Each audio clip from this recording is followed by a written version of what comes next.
Welcome, everyone. My name is Andy Major, and I'm part of Neighbors of the Onondaga Nation, which is a project of the Syracuse Peace Council, and was the initiator of this series. This is the 9th program in the year-long series, Onondaga Land Rights and Our Common Future, and the final event in 2 very full days of intense learning about the environmental issues which are at the heart of the Onondaga Land Rights Action. Please raise your hand if you've been able to attend all the events that have happened in the past 24 hours related to this series. Okay, a few brave souls. Like most of the rest of you, other commitments prevented me from being there the whole time. But last night's event was tremendous, and all I've heard about today was that it was also just very powerful, full of great learning. A great opportunity to continue this process. This series is the result of a strong collaboration between Syracuse University, SUNY ESF, Neighbors of the Onondaga Nation, and other community organizations. The series seeks to provide the knowledge and inspiration which we hope leads to a thoughtful, conscientious, and justice-seeking response on the part of our community to the Onondaga legal action. As they say in the opening paragraph of their legal papers, in language which is foreign to most lawyers, the Onondaga people wish to bring about a healing between themselves and all others who live in this region that has been the homeland of the Onondaga Nation since the dawn of time. The nation and its people have a unique spiritual, cultural, and historic relationship with the land, which is embodied in the Guyana Shagawa, the Great Law of Peace. This relationship goes far beyond federal and state legal concepts of ownership, possession, and other legal rights. The people are one with the land and consider themselves stewards of it. It is the duty of the nation's leaders to work for a healing of this land, to protect it, and to pass it on to future generations. The Onondaga Nation brings this action on behalf of its people in the hope that it may hasten the process of reconciliation and bring lasting justice, peace, and respect among all who inhabit this area. We hope that through this series, our community reaches our hands back out to the Onondagas in this beautiful attempt to heal this region. On February 27th, we began the series with a recitation of the traditional Haudenosaunee Thanksgiving address. We'll close the series with that same address on December 6th. Tonight, we'll also end the evening with the Thanksgiving address to close the circle which was opened this morning as part of the teach-in at SUNY ESF. After that address tonight, we invite you to join us for a reception in the lobby. Last night's presentation and discussion was captivating, and I look forward to a similar level of illumination this evening. I'd like to ask Joe Heath to come up and introduce our first speaker, Chris Amato. Thank you.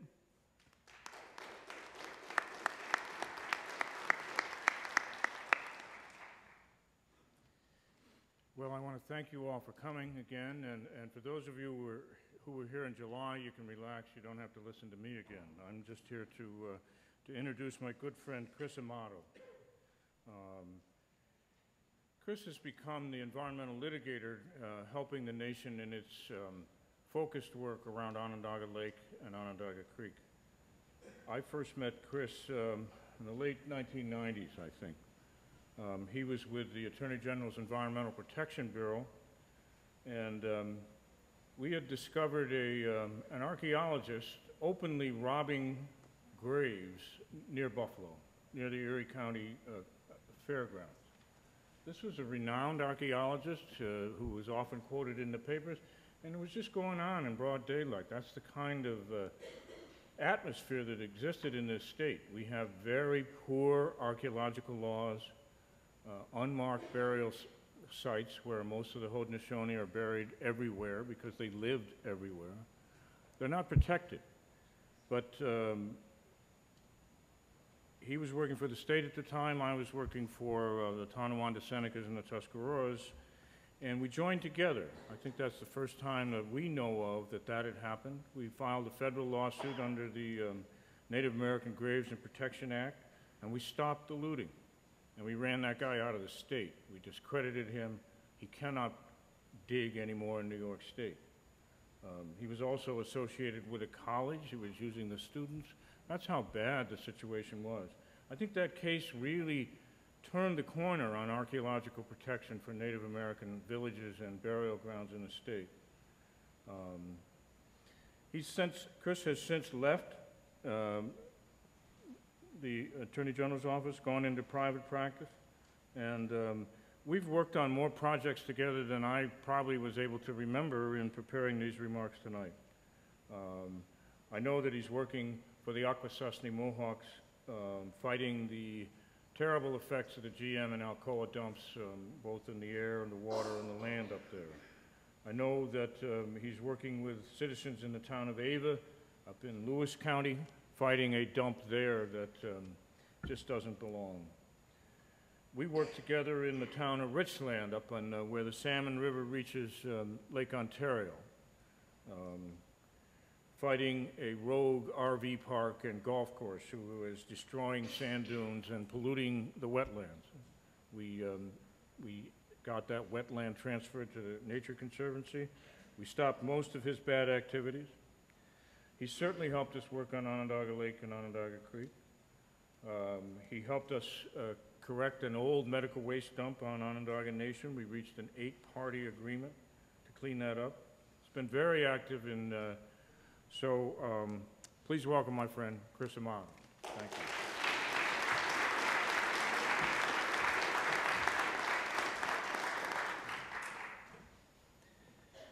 Well, good evening, ladies and gentlemen. Thank you very much for your invitation to have me come speak at this conference. It's really an honor to be sharing, being part of a program that has on its roster such distinguished scholars and activists. And thank you, Joe, for your wonderful introduction. Looking at the program, it appears that you've all had an opportunity to hear a really diverse group of people come to talk to you about a lot of issues that relate to the problems that Onondaga Lake is facing today. And now you get to listen to a lawyer. This is not everybody's idea of a good time, but hopefully I can keep your interest. I've been asked to talk about what I would characterize as a deceptively simple issue, which is what happened to Onondaga Lake. And I say it's deceptively simple because when you look at what has happened to Onondaga Lake, you can see that there are several different levels that you can approach this question from.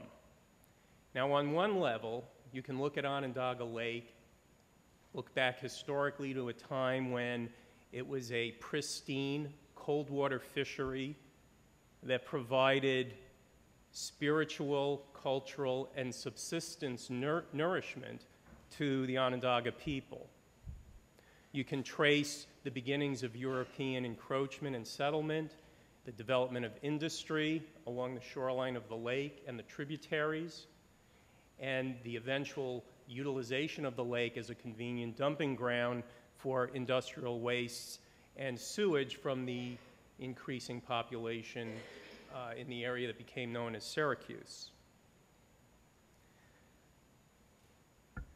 You can look at that as one aspect of what has happened to Onondaga Lake, but the story of Onondaga Lake is also, I believe, the story of what has happened in New York State.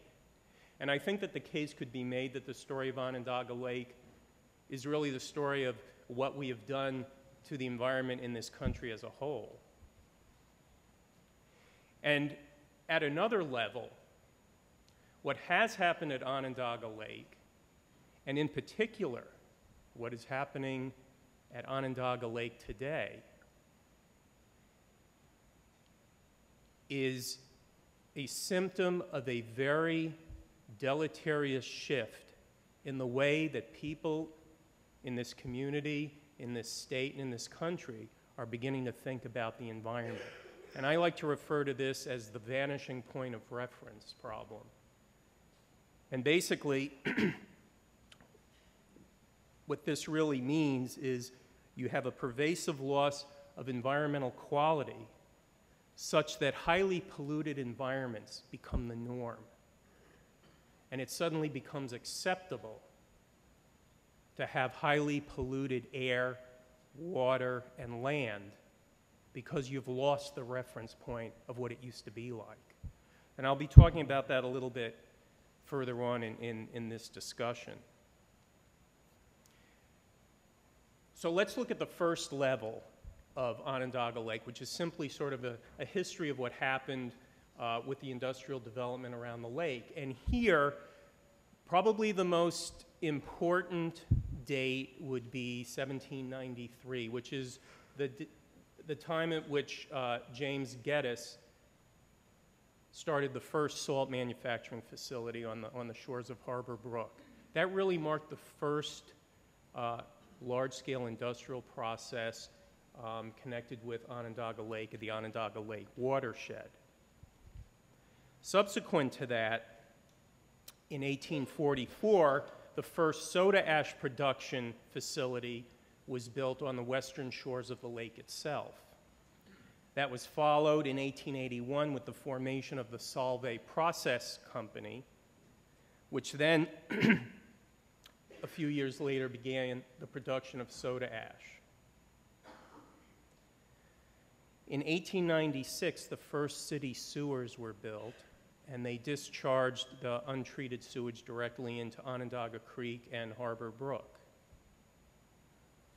So what happened as a result of this first surge of industrialization? Well, what happened was that by 1897, basically 100 years after this industrialization process began, whitefish had disappeared from Onondaga Lake.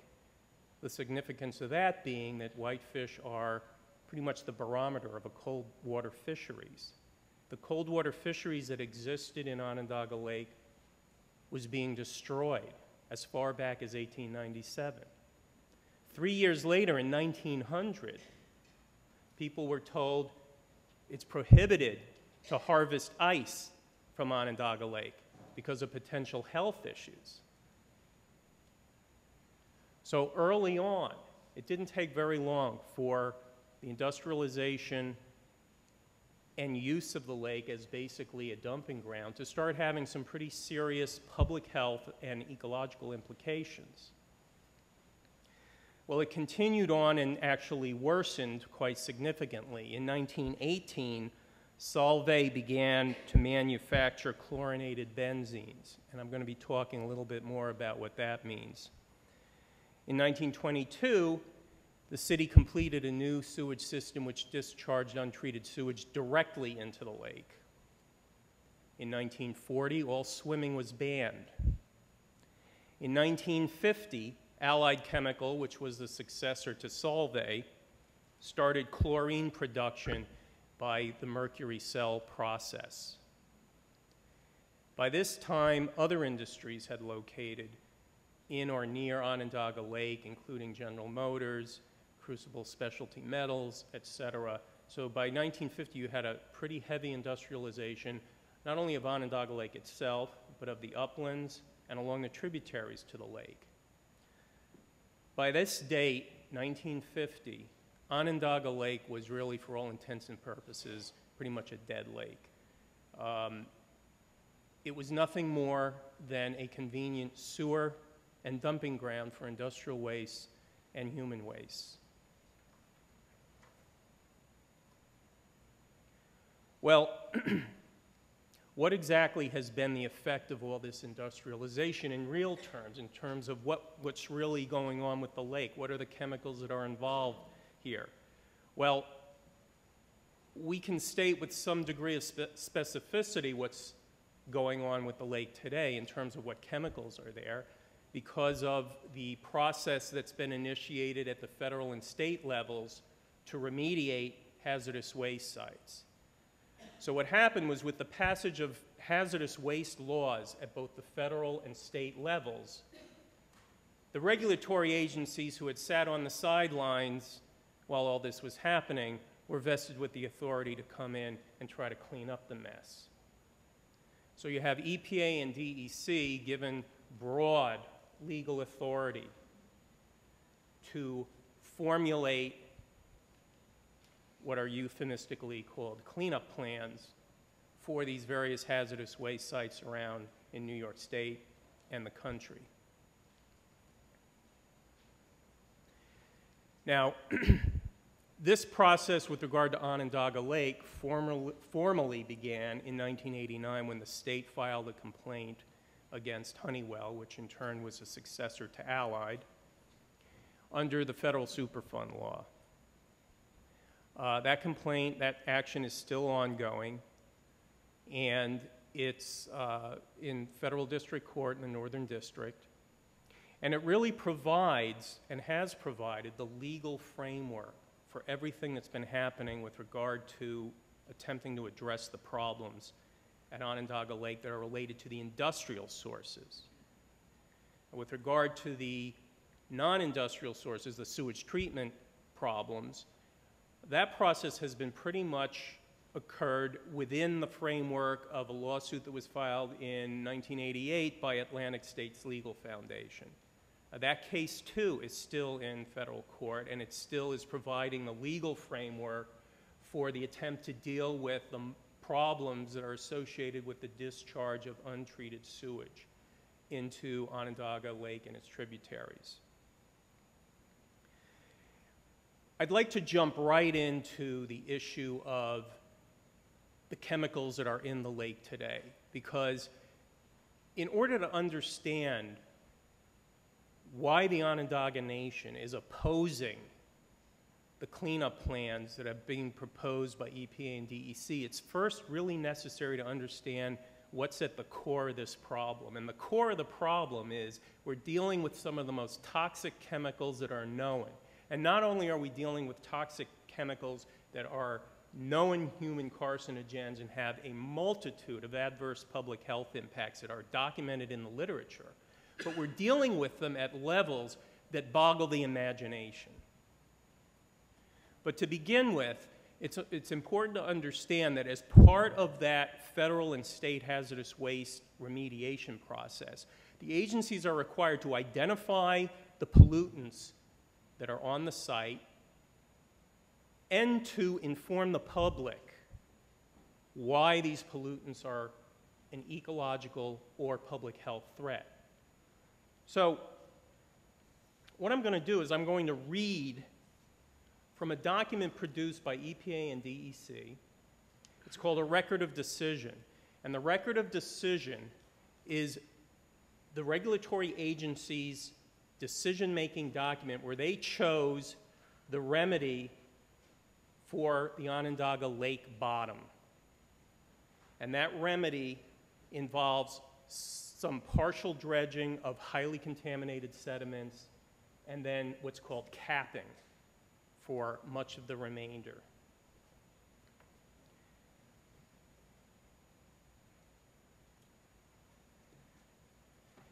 So among the chemicals that the agencies have identified as being in Onondaga Lake are what are called BTEX, which is benzene, toluene, ethyl benzene, and xylene. These are all highly toxic chemicals. Let's just take one of them, benzene. Chronic exposure to benzene can result in central nervous system depression, immunosuppression, bone marrow depression, degenerative lesions of the gonads, fetal growth retardation, damage to genetic material, and solid tumors in several organs.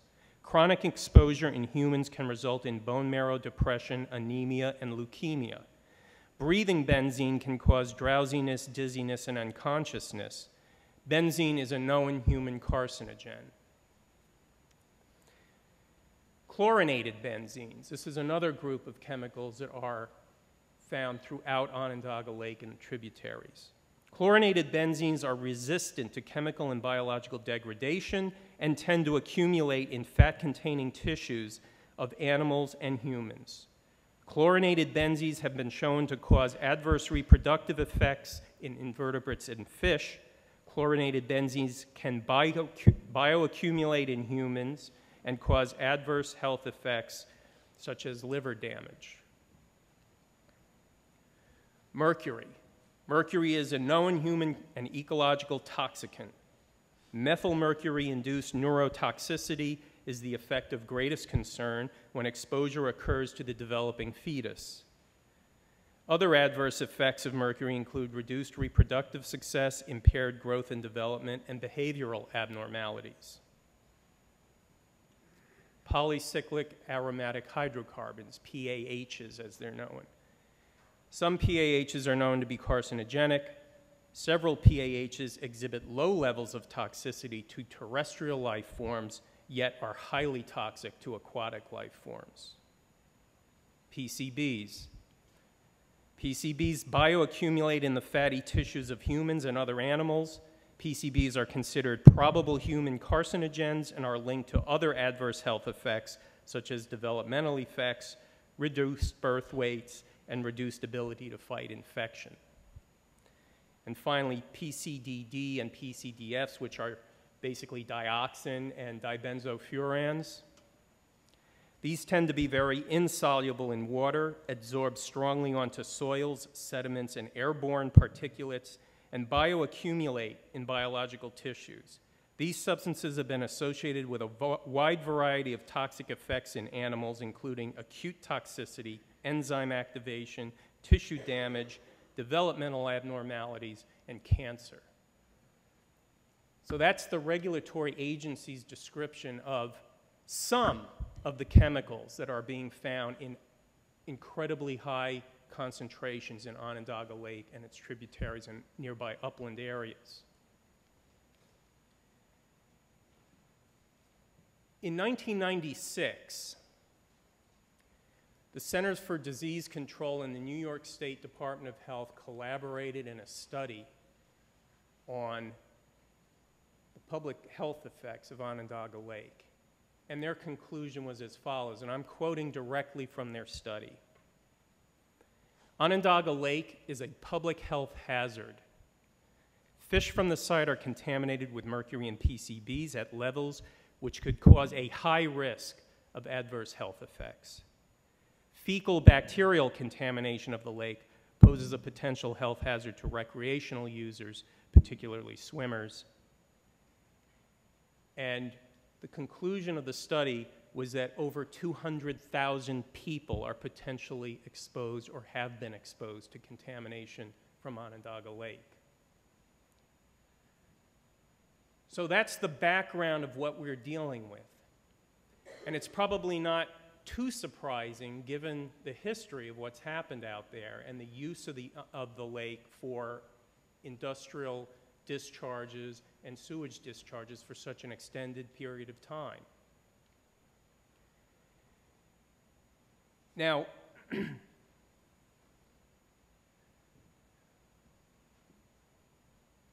the solution to this problem, as devised by Honeywell with the approval of DEC and EPA, is to go into the lake and dredge some areas.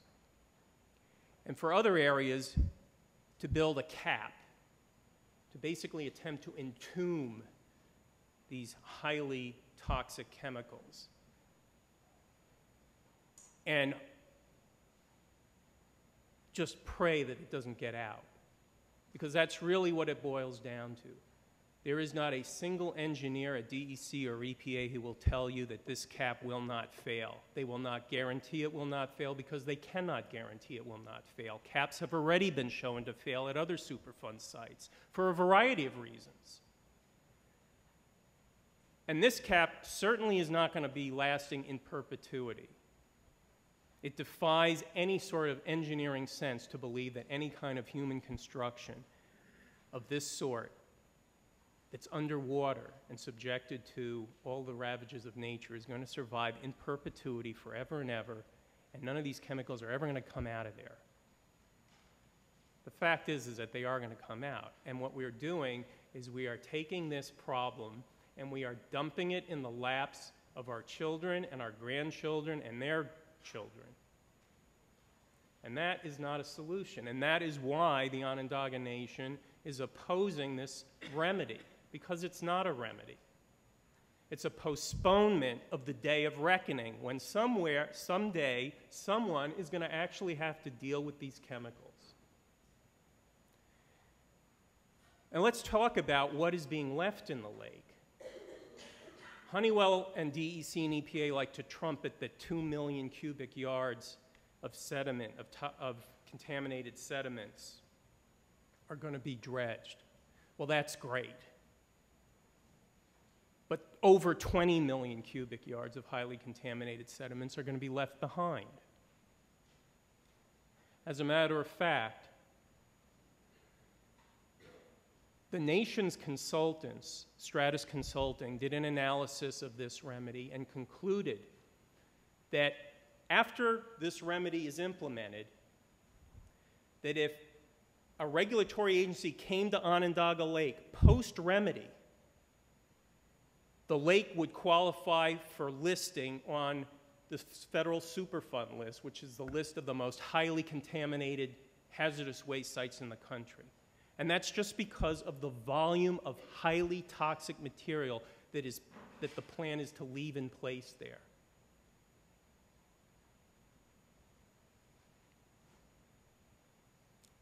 Now, the unfortunate fact is that this cap and contain approach to hazardous waste sites is basically what DEC and EPA are planning for virtually every part of Onondaga Lake and its tributaries. All of the various hazardous waste sites, be they underground lagoons or leaching contaminated groundwater or contaminated sediments or contaminated soils, contaminated dredged spoils, whatever it is, put a cap on it. Just cap it. That's the solution. Well, it's certainly an inexpensive solution compared to actually taking the stuff out.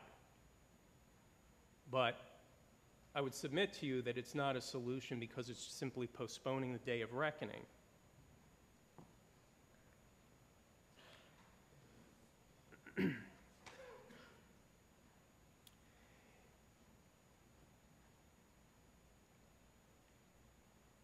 In concluding on this subject, I would just like to go back to what I said earlier about the vanishing point of reference. And I think what is probably the most disturbing thing about what's going on in Onondaga Lake today with regard to the so-called cleanup is that this is sort of the accepted approach to how we deal with these problems. We're becoming numb to the degree of pollution that we live with. We're coming to accept as rational and normal that you can't eat fish, that you can't drink the water, that the air is polluted to breathe. And to me, that seems like a very dangerous place to be heading toward. To give just a few facts, today there are over 1,000 hazardous waste sites that have been documented just in New York State. In New York State, there are statewide fishing advisories telling people do not eat more than one meal of fish per week from fish caught anywhere in the state. Go up to the Adirondacks and you look at the Department of Health fish advisories for isolated lakes in the Adirondacks, and the advisories say don't eat more than one meal of fish per week from these waters. And if you're pregnant, it's best not to eat it at all. Or if you're a child under 15, it's best not to eat any of these. And why? Because mercury pollution. Pollution is so widespread and ubiquitous that there are literally hundreds of water bodies in New York State that have been identified as being, quote, impaired under the Clean Water Act. So what's happening? What's the result of all this? Well, the result of this is that we have generations of kids who are growing up thinking that this is normal. Nobody remembers when you could go out and eat fish without worrying about contamination. Nobody remembers when you could go on to any beach on Long Island and eat the shellfish. Nobody remembers when you could drink water anywhere in the state and not be worried about chemical contamination or sewage contamination. And the fact is, the further that we get away from that time, the more removed we become from the reality of what a quality environment really is. And the scary thing is that you do have generations who are growing up in an environment where fish advisories, health advisories, closed areas, hazardous waste dumps are all sort of part of the normal picture of, you know, this is where we live.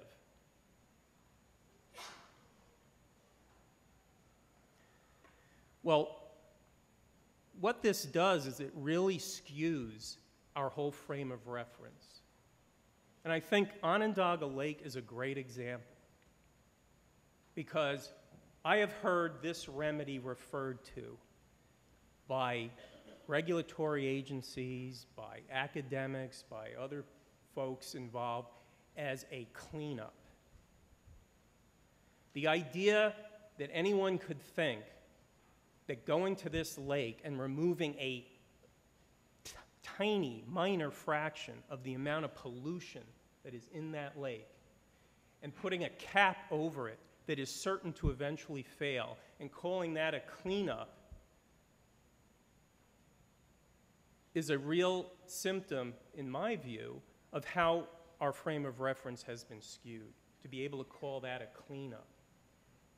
And I think what's really probably the most troubling part of what is being proposed out there is that you can read the record of decision and the supporting documents, and you can look and you will not find what the goal of this supposed cleanup is. It does not say we want to be able to eat the fish from Onondaga Lake by such and such a date. It does not say we want to be able to swim in Onondaga Lake by such and such a date. You will search in vain for any reference to those goals. And because there are no goals set forth, there is no way to measure the success or failure of what they are planning to do in Onondaga Lake. The nation and its consultants have repeatedly asked, to no avail, how are you going to figure out whether this remedy works or not? How do you know if it's working? What are you going to be measuring? Do you have a target? Do you want the contamination in the fish to reach a certain level before you can say it's a success? Those questions go unanswered. The fact of the matter is that there are no goals, and there is therefore no yardstick by which to measure whether what they're planning to do is going to be a, quote, success or a failure. Well, what can we do? We can stand up and be heard. We can refuse to settle for these so-called remedies that dump these problems in the laps of our children and grandchildren. We can tell politicians and the regulators that we're not going to settle, that we can and we must do better. We can clean up Onondaga Lake. It takes political will, and it's going to take a lot of money.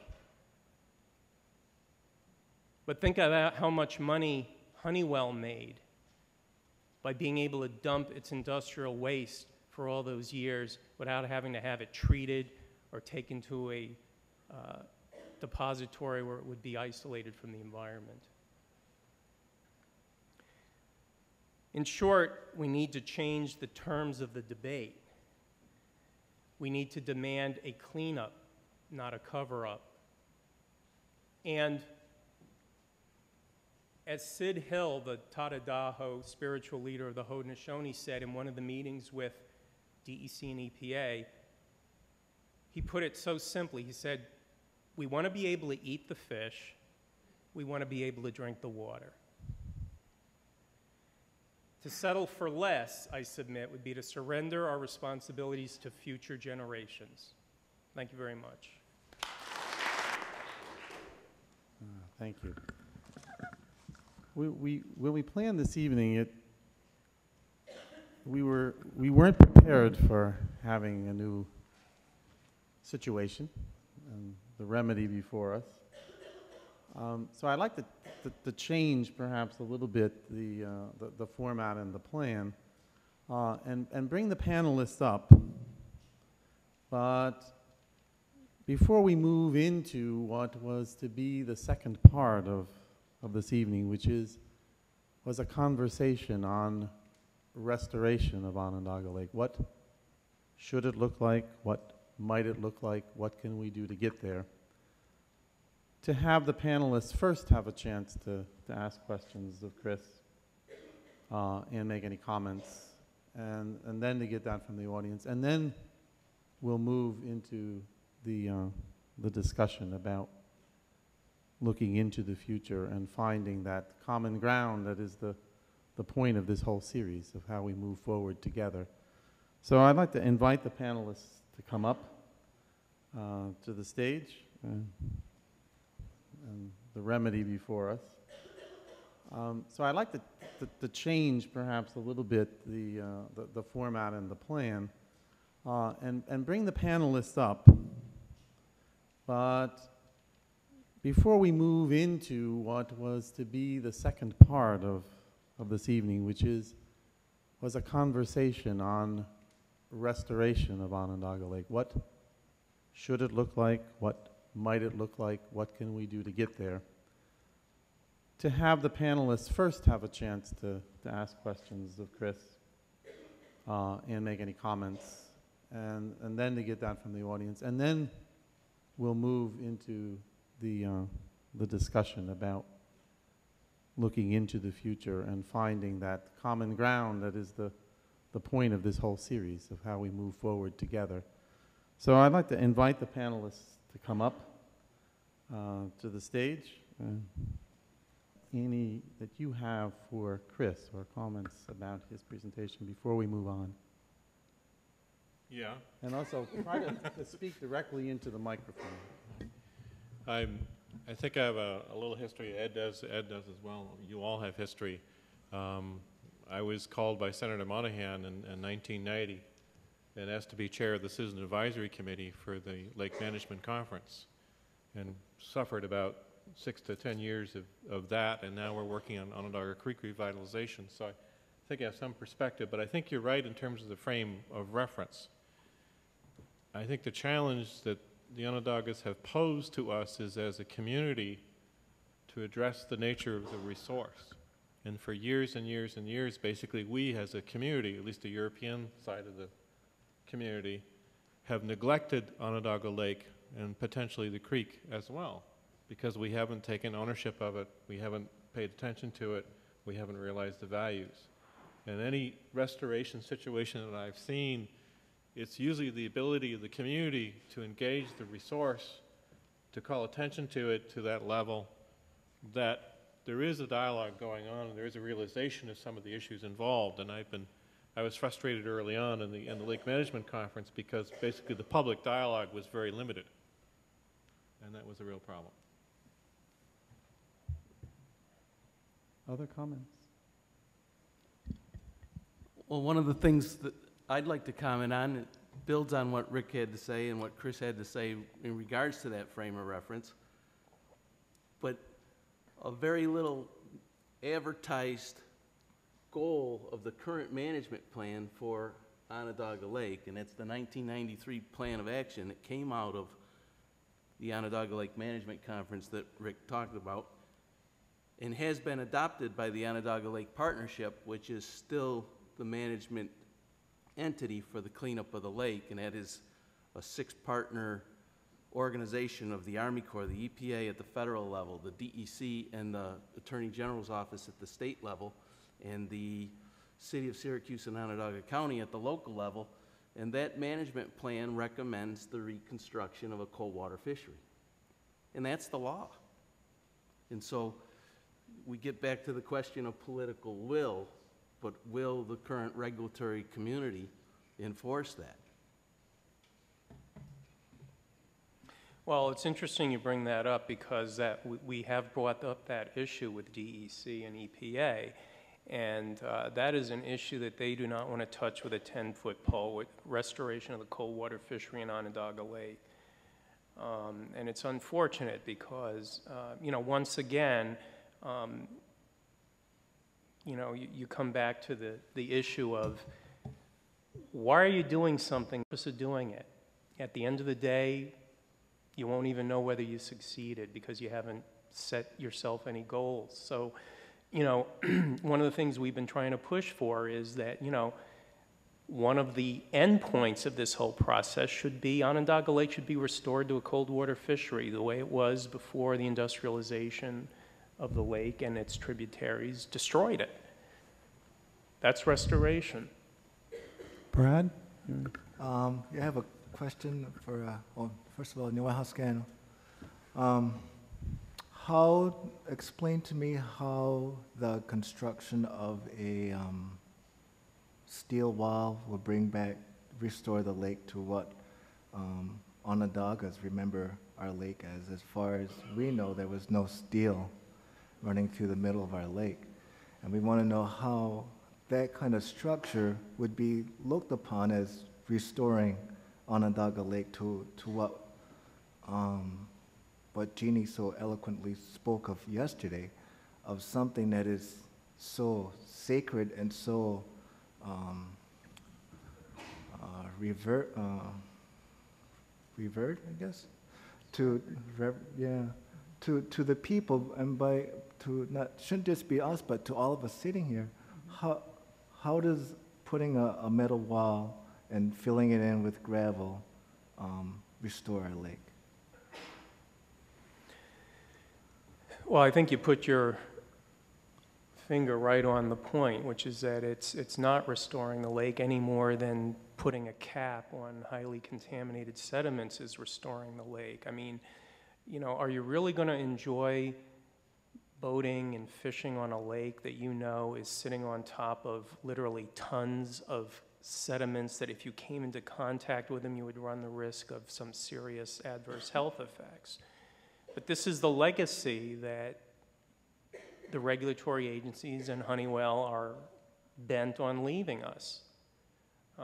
And it will be what results unless there is a concerted and organized effort to stop them in their tracks and to really restore the lake and really clean up the problems there. And it's certainly going to cost money, but I think if, you know, you look at the financial statements of companies like Honeywell, you know, they certainly have resources, and they, I think, should be required to expend those resources to clean up the mess that they've made. Jeannie, do you? What? Hey, Jeannie, over there. Okay, I would like to comment on the order for the cold water fishery. It just gives me the shivers to think about it, because we just went through this whole long discussion and all this information about it's not really clean. It's a true cover-up, that's what it is. It's not the true facts. And now they're talking about returning a cold water fishery and expecting people to fish there. Fishing is supposed to be for eating and sustenance. Those fish were put there to live in clean water for us to feed on. What they're talking about is just the recreational part of it, I guess, catching a fish and throwing it back in. I think that's pretty cruel, if you ask me, hooking up a fish. And I just can't see how they can expect to expect people to believe this and use it. Those fish were put there. They were part of the whole plan of creation for us. All the food that's put on earth, plants that grow, plants that we grow, the animals are there. The animals are there, but we always give thanks for them. We give thanks for everything all the time. That does not include catching a fish with a hook and throwing it back in. I don't care how big or small it is. And the other thing is that there are some people that are going to eat those fish. there are some people eating those fish now. Unfortunately, they've been eating them right along, and they hear about those warnings, but maybe they're not in an economic situation where they can completely cover all of their diet. So people like that have to just close that part down and not listen to it because they need to supplement their food. So that's always going to be there if that isn't totally cleaned up. It's a true cover-up. We're talking about this cover-up monument. The whole deal is a cover-up. Is that what you want?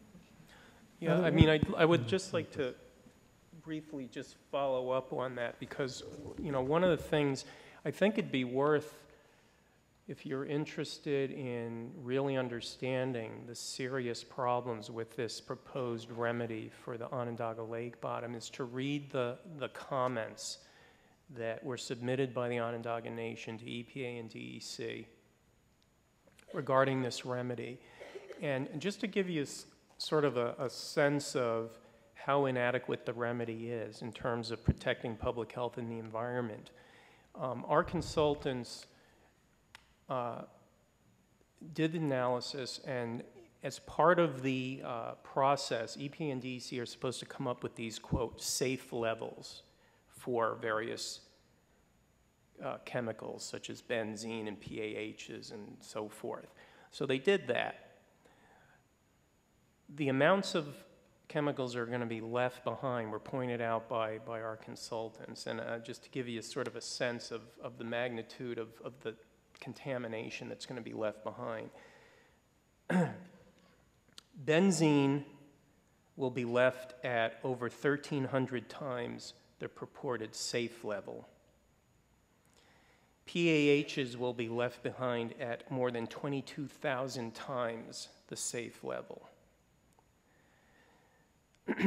Ethyl benzene will be left behind at more than 9,000 times the safe level, and mercury will be left behind at almost 1,400 times the level identified as safe by the regulatory agencies.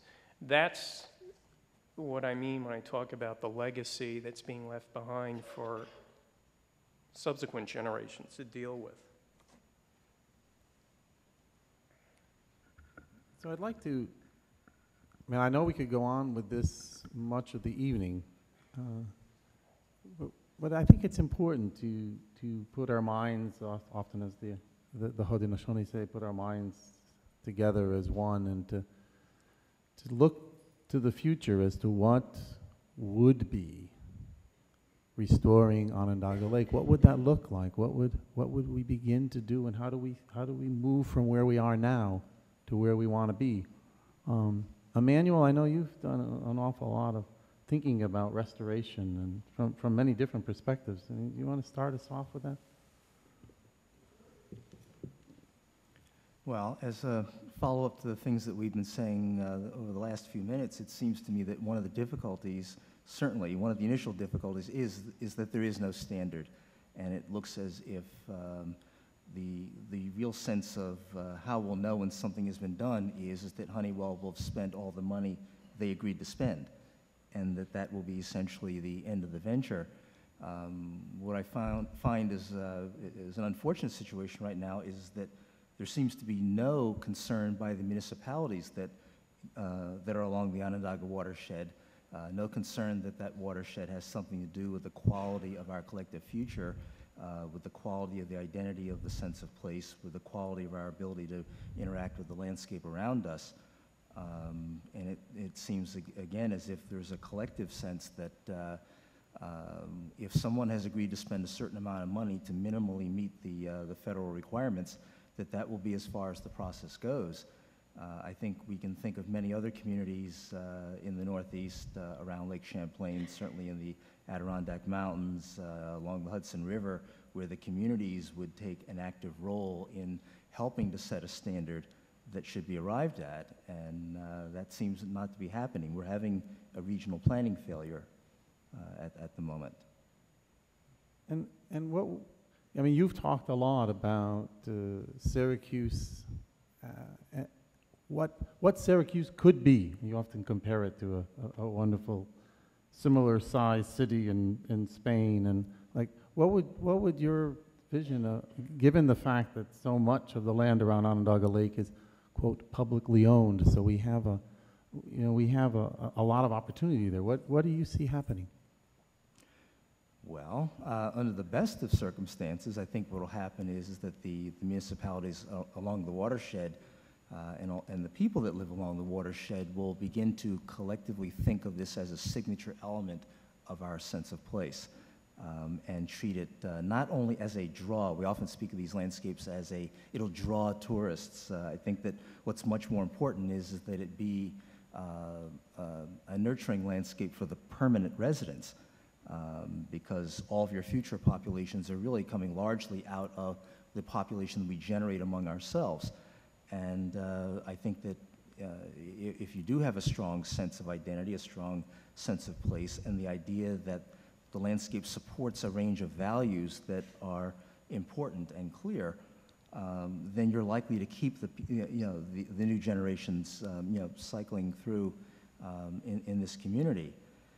I think one of the difficulties that this issue shows is Robin Kimmerer spoke earlier this morning about the difference between living in a place that is part of you, you sort of wear it, and treating it as a series of parcels that are property, that are commodities. And I think that we're in a position right now where we are seeing our landscape as a series of parcels that can be bought and sold, just as we treat our housing. We buy, then we sell, and we buy up, and we move across a landscape that way without ever investing heart and soul into it.